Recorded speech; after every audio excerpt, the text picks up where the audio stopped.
像闪耀七彩绚丽的颜色。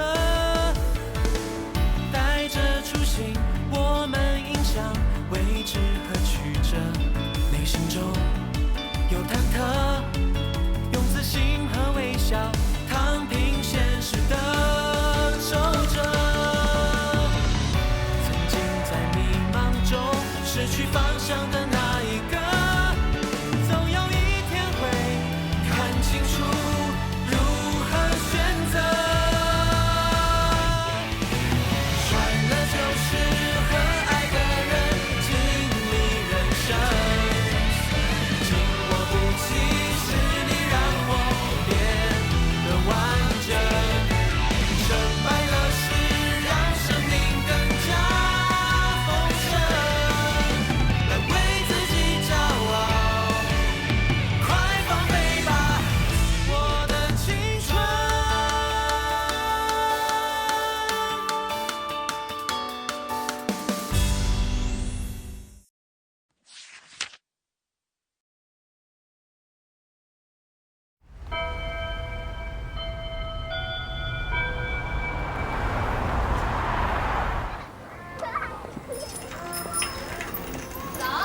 笑笑，上班去啊！对啊，加油啊！谢谢。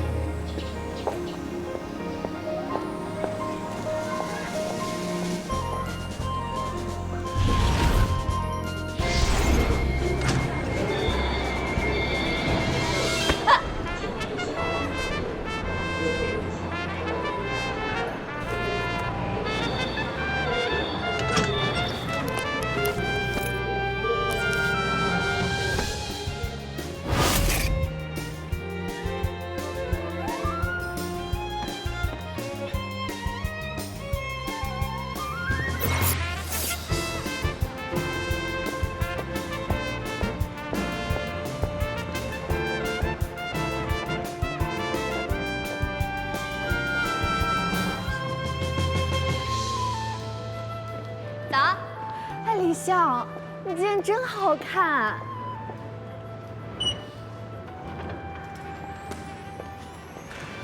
是不是？不愧是咱们日莎时尚杂志的人。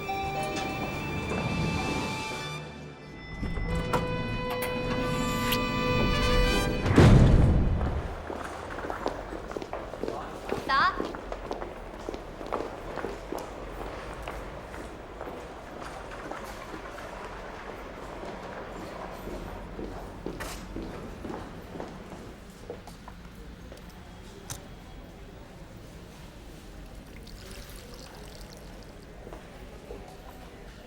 哇，李笑，套装搭配小妖精，可以呀、谢谢。李笑，贾思明。沈亮近5年早春度假系列的所有主题汇总，一会儿打印好给我吧。好嘞，没问题。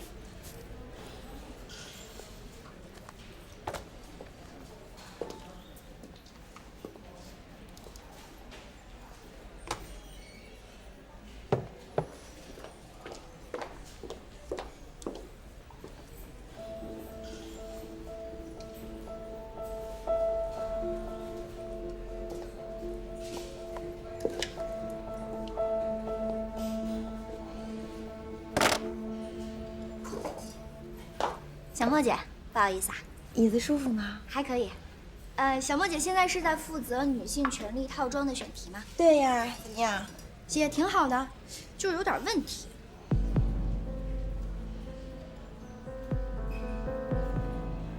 说说。关于女性权利套装的历史追溯，这点写的不是特别准确。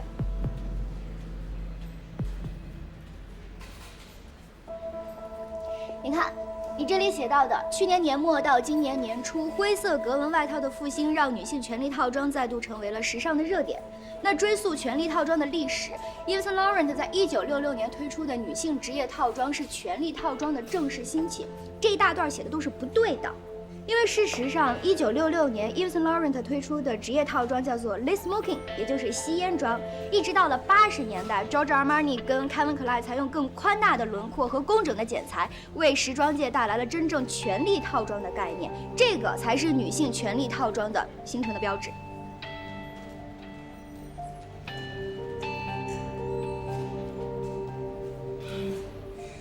的劳务试用期快结束了吧？啊，明天。那我就恭喜你能够顺利进入瑞莎，我们早日成为同事。谢谢你，小莫姐。姐去掉，叫我小莫就好了。谢谢小莫。那能不能帮我倒杯水？可以啊，没问题。谢谢。不好意思。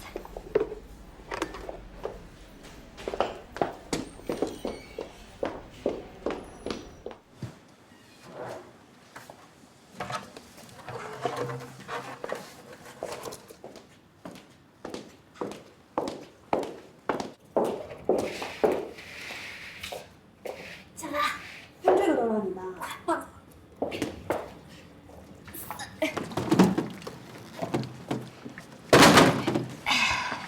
谢谢你下班。我听说你试用期顶替的小鹿，休完产假可是不回来了，回来了。要跟老公一起创业开公司了。你傲什么呀？没听明白呀？如果小鹿不回来，那瑞莎就有个正式员工的缺口，你就有可能成为正式员工，明白吗？正式的时装编辑，你不用天天替别人买咖啡、浇花、查资料了。傻呀？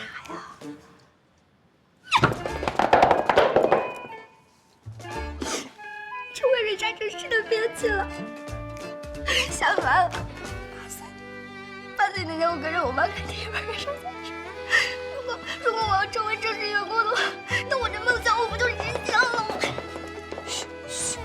嘘，收住。越是这个时候，越要冷静，就当自己什么都不知道，好吗？冷静。好了，拿着水。1966年，Yves Saint Laurent 推出的套装是 Lee Smoking， 你竟然能把它和1980年 Giorgio Armani 和 Calvin Klein 推出的权力套装弄混？怎么查的资料 ？Lee Smoking 是什么？是中性套装。女性权利套装是什么？是展现女性权威的，为女性量身剪裁的。这两个东西一样吗？作为一个时尚编辑，你对时尚的判断和敏感都没有，你还干什么？回家去吧。多少人想干还进不来呢。Hello everybody， 祝白冰。我请大家喝咖啡，半个小时以后到我办公室开始选题会。李笑，你帮大家统计都要喝什么？ OK， 没问题。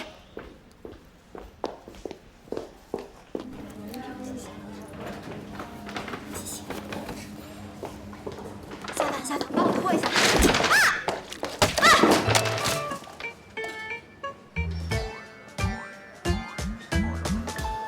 对不起啊，对不起。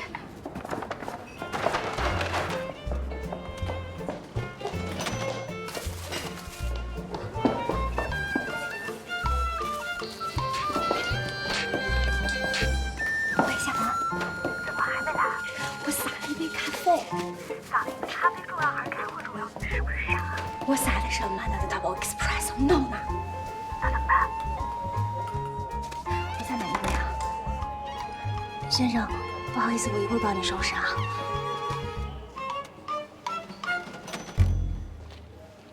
夏凡，你再帮我拖20分钟。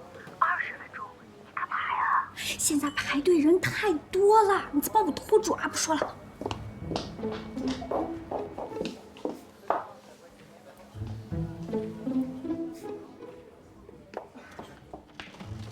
谢谢你的咖啡。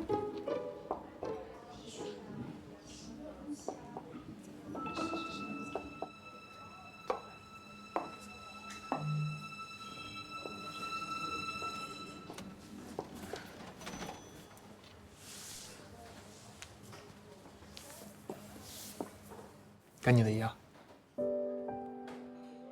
快去吧。谢谢。哦，我把钱给你。不用了。谢谢。不好意思。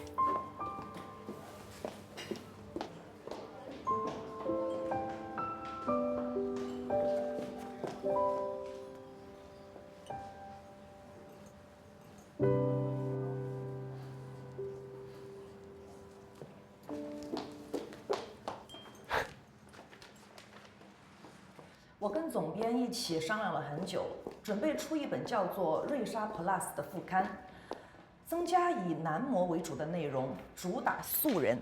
所以这周，小莫、夏凡、Linda and Jasmine 准备好你们的素人 model 备选，并且交上他们的街拍作品，有潜质的未来可以签约培养，并且有机会成为瑞莎的专属。还有，文学编辑部提出合作。要对著名作家云芝老师进行人物专访，夏凡辛苦一下，交出一套他的人物造型和拍摄方案，小莫跟进，帮他把关。下一次会议我们再进行讨论。OK， 散会。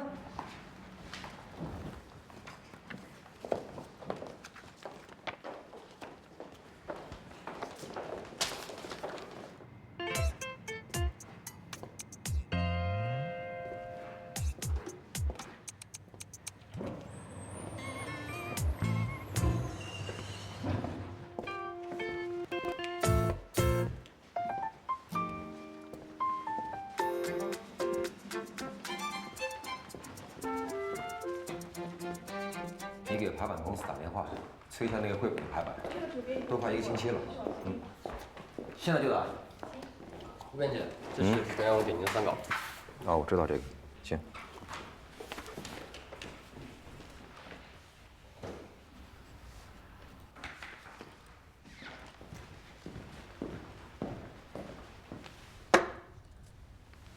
什么意思啊？还没看稿就先行贿？行，来吧，看看你的大作。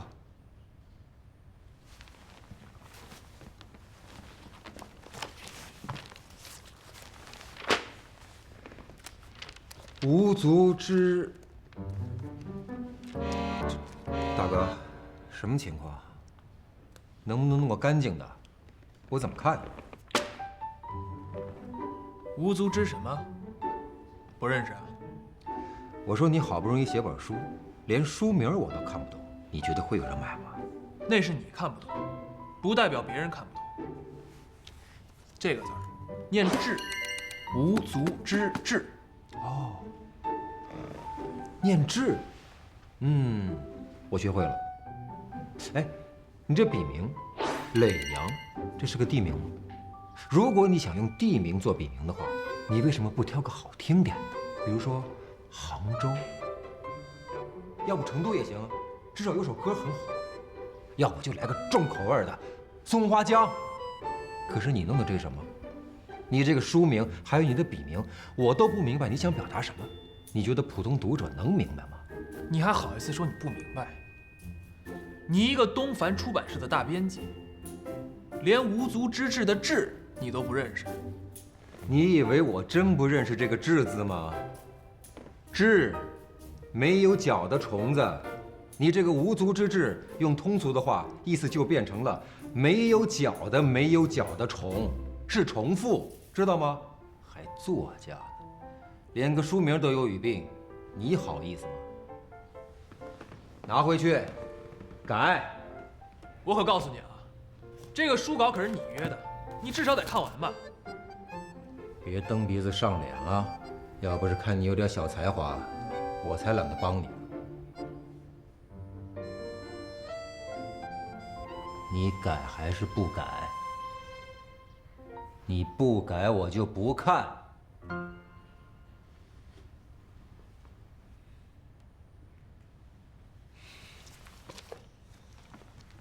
2天改完啊！哎，还有一件事儿，我在想，你是不是考虑来我这儿当个文学编辑助理？你与其在家里写这些破玩意儿，还不如到我这儿来学点东西。一方面可以多看看别人的稿子，还有一方面可以了解一下出版的流程。怎么样？我告诉你啊，我是一个作家，我崇尚的是自由之精神，独立之思想。我不来，再见。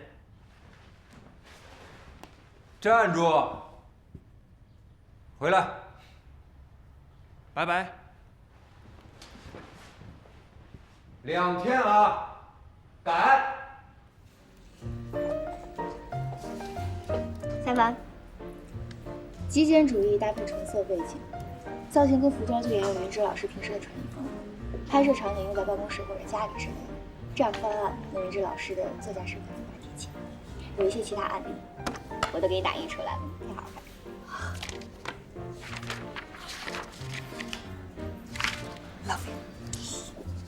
各位领导这边请。非常感谢社里的各位领导今天到我们瑞莎来进行视察，倍感荣幸。这一块板是我们的背景板，手绘专题文案都会在上面展示。下班，这张海报是我们瑞莎近期销都是出版社的领导，今天可能是来视察工作。这边是走秀什么？那领导那么年轻，白胡子那个，他就是 HR 的主管，只要他签了字，你就会删。各位领导，然后这边请，这是我们的样衣间，很多 model 的小样拍摄我们都会在这里面进行。这是我们和专题组合作的新一期的专题文案。这云直不是作家吗？是的，我们瑞莎一直将文化与时尚结合，做高品质的时尚杂志。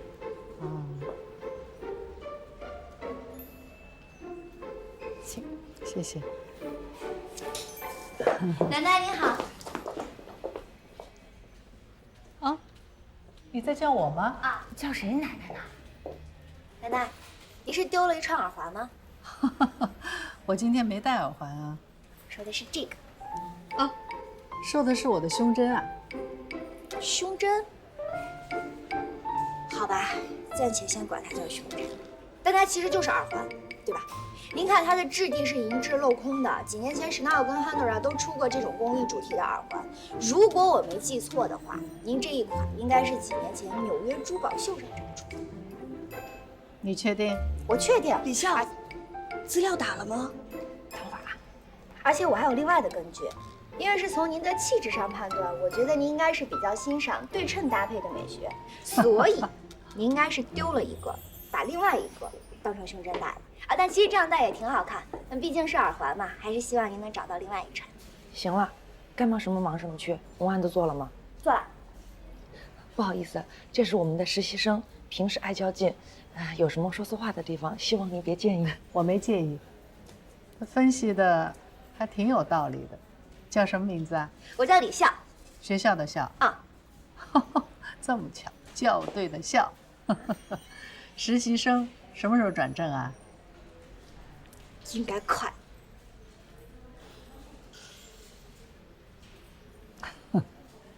这孩子不错。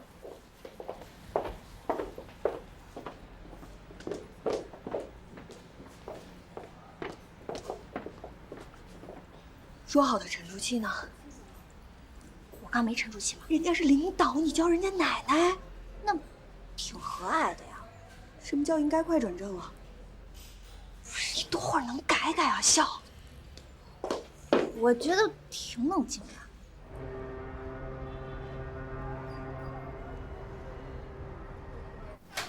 没问题，您说放哪儿就放哪儿，好不好？哎呀，不行啊，咱们这样，把咱们的产品的贴图放在公众号推文的最开始，哎，这样的话呢，置顶，然后，动图，然后再用光，对，哎，受众群啊，全都是中老年，哎，这广告效应啊，肯定是最好的，你放心吧啊。您放心吧啊，明天就更新。哎，好嘞，好嘞，好，再见。回来了。我不是说了吗？没有我的允许，别随便进来。这给你打电话你也不接呀，是不是？哎，我有急事找你，外边又冷，我俩就直接进来了。这次让我写什么呀？一篇关于孝道的文章。顶多少房租？1个星期。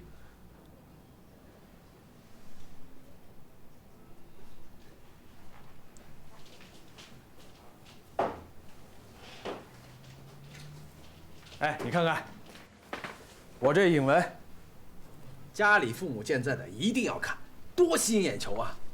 哎，这下边直接来一句俗语啊，百善孝为先，直接点出了中心思想，后边啊都是论证。你看看怎么样？看看。这不是写挺好的吗？哎呀，问题不在文章上。哎，这最后啊，我想加一点这个生活小贴士啊，像这什么健康啊、养生啊、美容啊什么的，没有这些呀，这中老年人怎么会看呢？要是没有中老年人看，我这广告哪儿来呀？这个我真的写不了。我就知道你会这么说。哎，我这后边啊，给你列了那么多网址，你上上面给我去看一看啊，挑挑选选，实在不行，复制粘贴会不会？啊？一个星期的房租。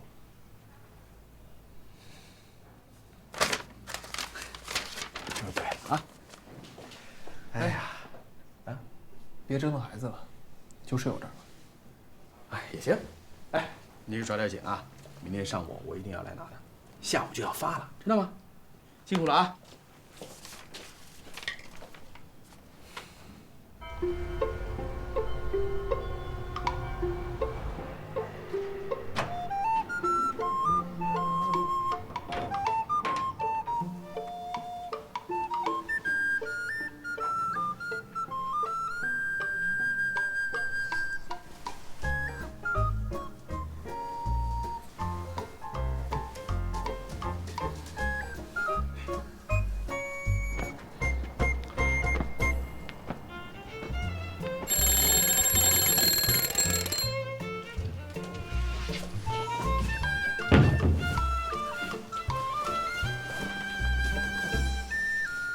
起来了，快！哎呀，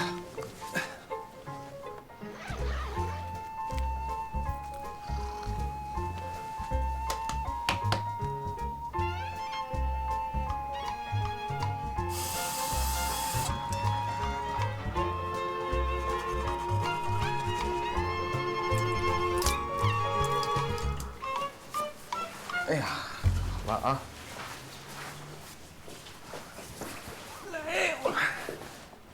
电子版的发你邮箱了。哎呦，不错呀，加油啊！先走了，拜拜。大家看到的是这次选题的一些 reference。关于这次云芝老师的议案，我的预设是一个极简主义的风格构想。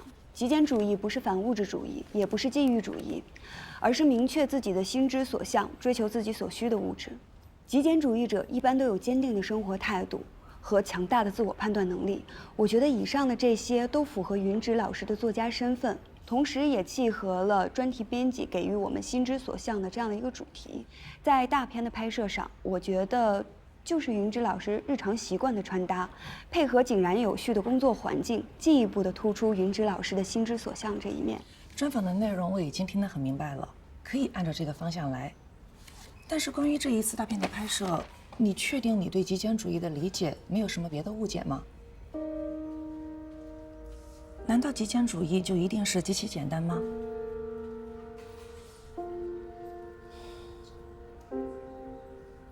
小莫，你有什么别的建议吗？夏凡的功课我都看到了，但其实我个人更偏向于材料中的另外一种风格，以当季最硬的服饰搭配及风格展现全新的云芝老师，跳脱出读者对云芝老师的传统印象。背景可以选用纯色，但是人物的造型感一定要有。比如2018年阿玛尼的高定西装外套，搭配精致的腕表及领结，给人一种精致典雅的质感。这样的云芝老师会给读者眼前一亮，并且能感受到云芝老师带给大家的对生活品质的追求和高级审美。各位还有什么别的看法吗？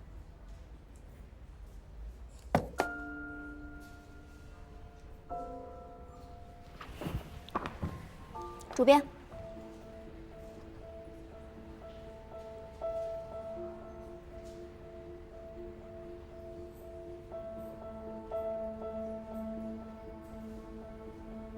我觉得时尚造型上的创新十分有趣，但是我们不能不管不顾专访人物的特点，而只是一味的去追求时尚感。刚刚夏凡提到的极简主义不是极其简单，而是极有追求。因为我们大家都对云芝老师十分熟悉，我们可以试想一下 ，high fashion 的造型在云芝老师身上真的适合吗？我之前有查阅一些云芝老师新书的内容，就是一本类回忆体的小说，所以我觉得读者还是希望更加全面立体的去了解到真实生活中的云芝老师是什么样子的。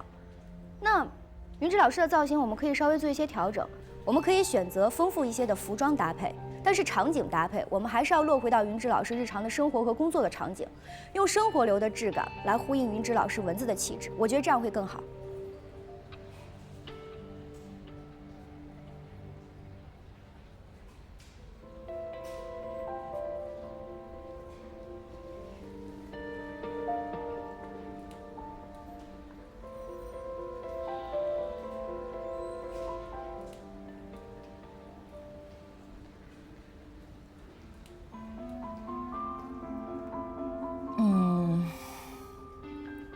小莫、夏凡，把你们的专案再细化一下，交给我。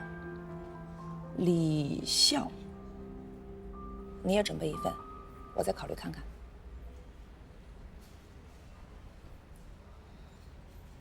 那个李笑是不是傻？明显呢，主编让小莫说方案就是很有偏向性。他还真的跟你说个没完。哎，他是不是在试用期啊？对啊，前景堪忧啊。哎，你接单弄好了没？哎，我得学人家小莫，给经纪公司打了2个电话就搞定了。千万要找到素人。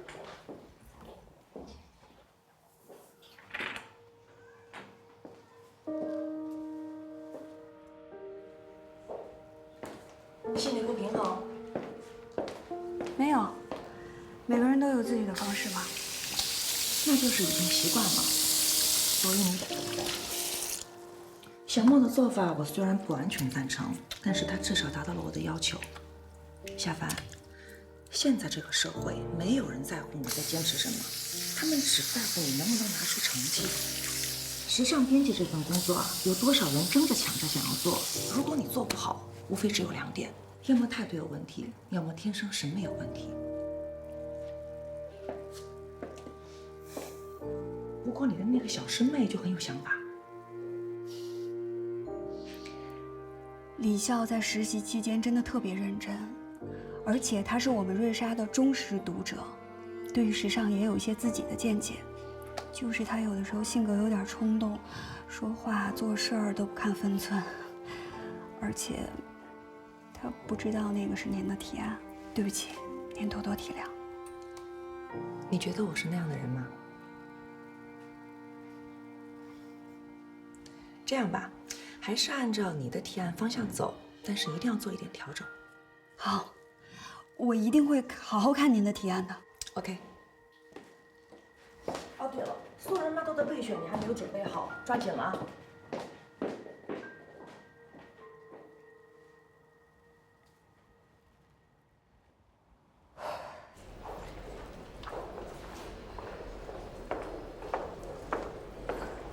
夏夏，我刚刚开会的时候那么说，不会不合适吧？也没什么不合适的，有想法就是要说啊。阿曼达，你有不开心吗？不开心肯定还是有的，但是他刚才也跟我说了些别的，是吗？说你还不错。真的假的？你这儿来，你这儿来找个曼达，会不会是因为……等，淡定点儿。记住我之前跟你说的了啊！我切牌去了。好，哎，用不用我跟你一块去？你就别去了，我劝你还是亲自确认一下转正的事情。好，店里啊，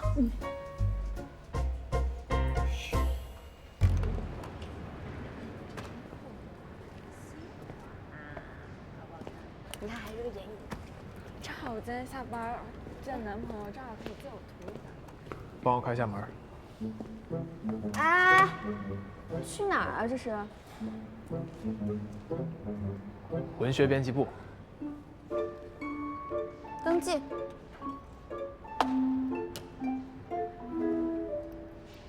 记啊。哎，这个刷子还挺好玩的嘛。我昨天来过了。留流行这么？没印象。这个眼影好不好看？但我觉得这个镜子不是很喜欢。你看，你天天的那边那个吧，比较鲜艳。他昨天好像确实来过了。来过，干嘛呀？大早上失态。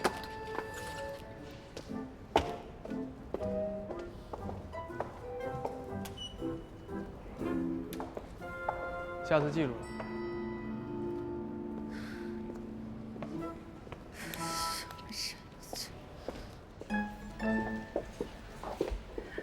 你就不用送我了。行，那我就不送了。哎，好，这事儿就麻烦你了。哎，好，哎，好，再见。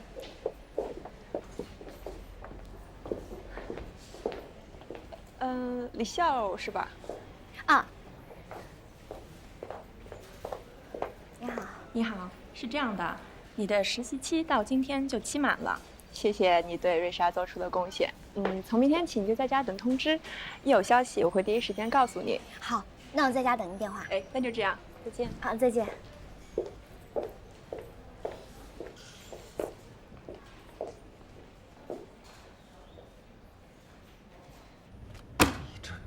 都是些什么玩意儿啊！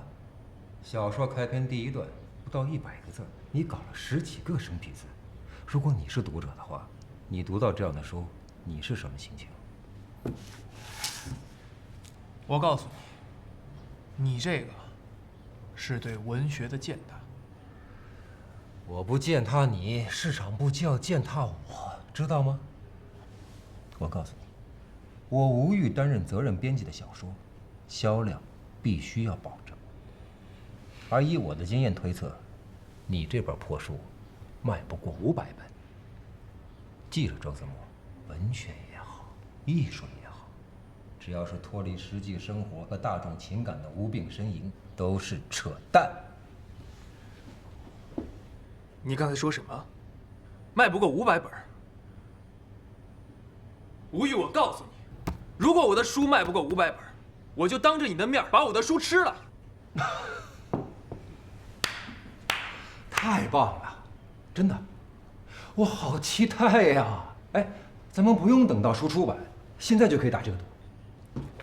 这样，你拿这个书稿到大街上找5个人问问，只要有1个人认识你这个“志”字，我就把你的稿子吃了。但如果真的没人认识，那你是不是该考虑一下，改改你的书名儿？改改你的内容，来点脚踏实地的，行吗？1周之内再改1稿，听到没有，周子墨？我再给你说一遍，在你这儿，我叫磊阳。磊阳，大作家磊阳。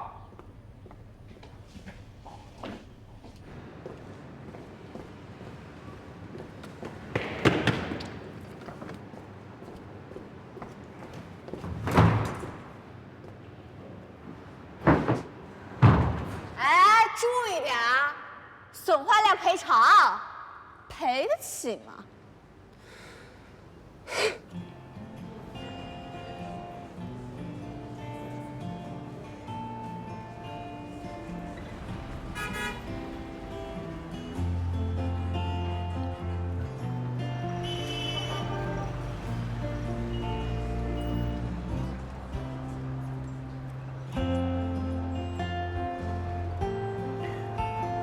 那个不好意思，打扰您请问您认识这个字吗？谢谢。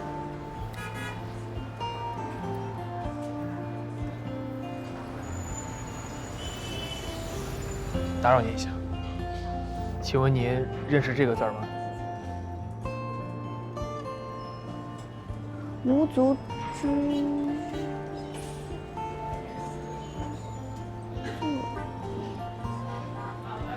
知道了，谢谢啊。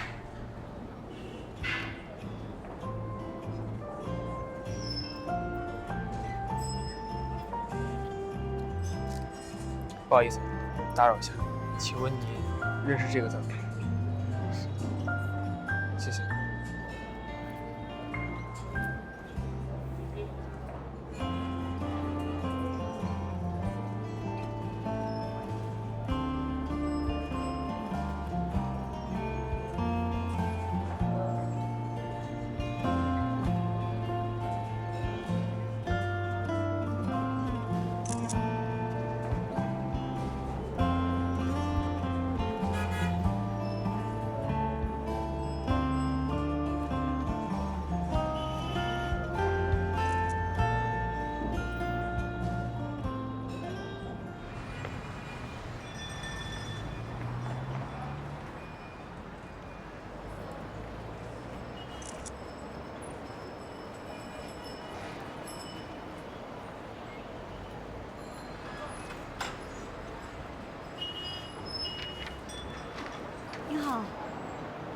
是瑞莎杂志的编辑，我们现在正在甄选素人模特，我能拍你几张照片吗？如果合适被选中的话，有可能成为我们的签约模特。我觉得你的气质特别好。刚才是你拍的吗？是的，我想看一下你是否上镜。那请你把照片删了。你是来东环投稿的吗？文学编辑部有我的朋友，需要帮忙吗？我的事情不用你操心，请你把照片删了。我对模特这个行业没有兴趣。我们再聊聊看，我可以告诉你更多的细则，怎么样？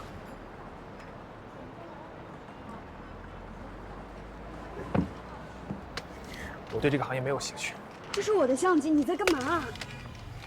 这是我的隐私。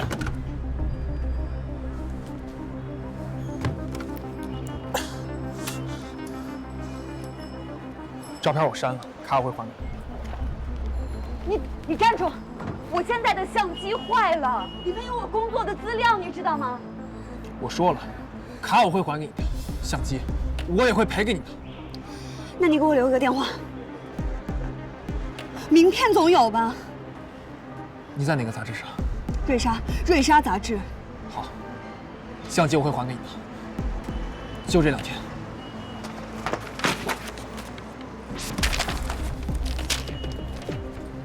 这是你的稿子吧？我记住你了。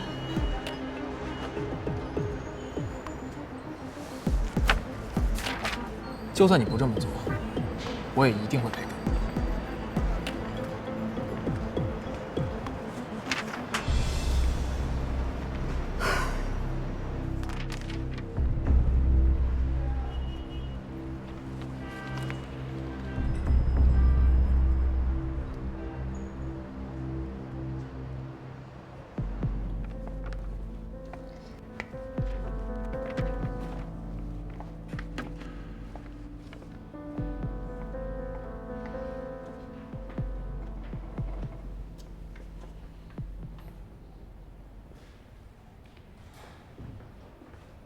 吴越，仙女下凡。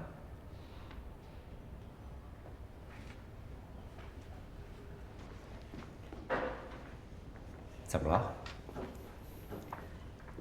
问你点事儿。尽管吩咐。他的责编是谁？无足之志。你还真认识这个“志”字？怎么会在你这儿啊？不会是那小子拿着这个跑到你们瑞莎去投稿了吧？他把文学当时尚了。他是你的作者。猜对了。怎么了？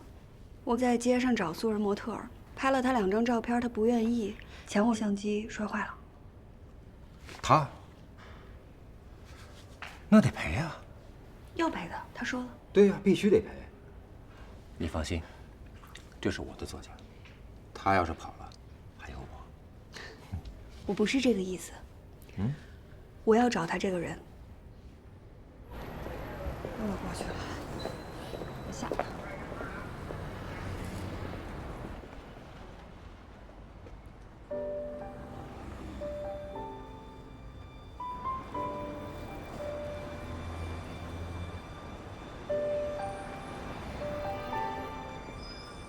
我的梦想，第几次了？无数次了。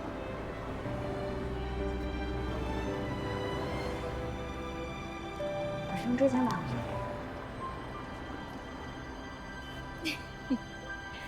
走，你走吧。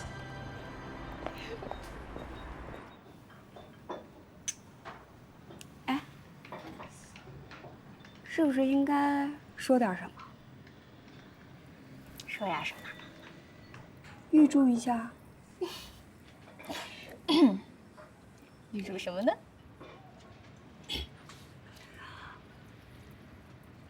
预祝你成为瑞莎永远的读者。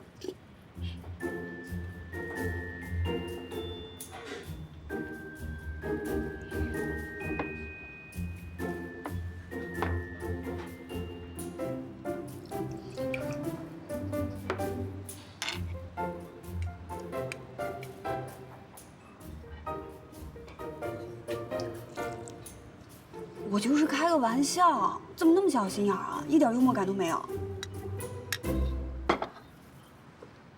夏凡，我当然会是瑞莎永远的读者，这点你不用提醒我，你也不用激我，反正你之前已经给我透过底了，我就当是自己给自己预祝一下，行吗？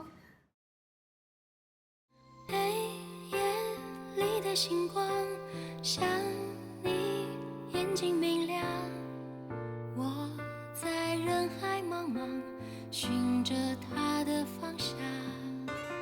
有时不眠晚上，想你笑的模样，印在我的心墙，爱情从天而降。去追梦的路上，有你走在我身旁。确认过的目光，不会心慌。有疯狂，有风浪，才懂爱有多滚烫。一起去守护时光，我们心飞扬。